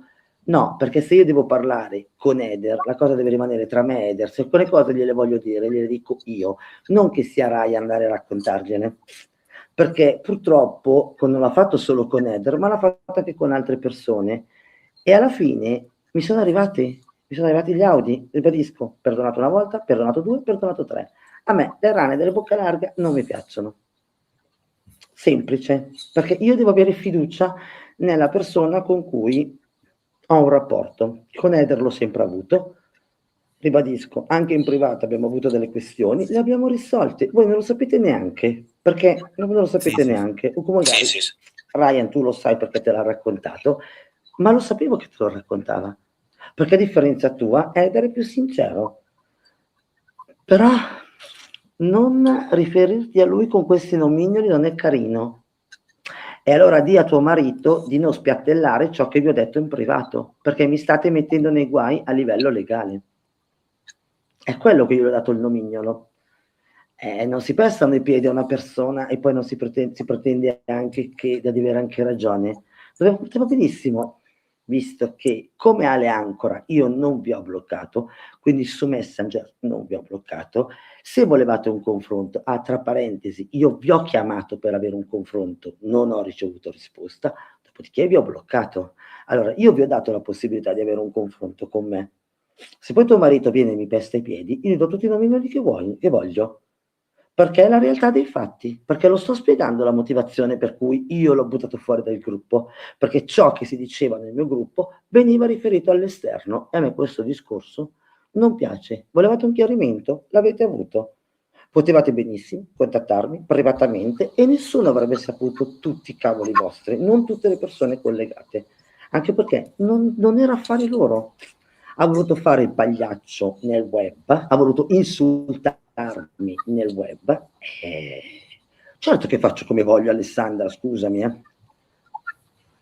Stronzate, ma per favore, se Sebastiano era Vabbè, Ryan è comunque un personaggio pubblico. Secondo me prima o poi potremmo fare una live in cui facciamo venire anche lui. Ma fallo entrare, va benissimo. Tanto non ha niente da dire. Assolutamente, non conosce gli atti, la storia la conosce per sentito dire, non conosce niente, cosa vuoi che faccia? Cioè, sostenere una live ci vuole anche la conoscenza. Dai, Sonia, vabbè, penso che mi dà ragione Sonia, dai, Ana dalla bocca larga è una metafora, non è un'offesa. Grazie Sonia, grazie. Ha ragione, è una metafora, perché è una... sì. Babon, dai. Va bene, ok, allora ci sentiamo alla prossima live, ringraziamo tutti quelli che hanno voluto partecipare. Se hai ascoltato gli hai dato dello scemo. Vabbè, Mizzica, Alessandra, dopo un po' che rompe, ti fa il tignoso, continua a scrivere sempre quello, e qualcosa può scappare. Va bene, vuole farmi querela, che me la faccia, guarda, a un certo punto senti, fate un po' quello che vuole. Saluto a tutti, tanto per me finirà bene. Salve, e poi lui ti chiama fake news. Cosa vuoi che ti dico, Paola? Loro possono fare tutto, io non posso fare nulla. Ciao Eder. A presto, ciao. A presto, ciao.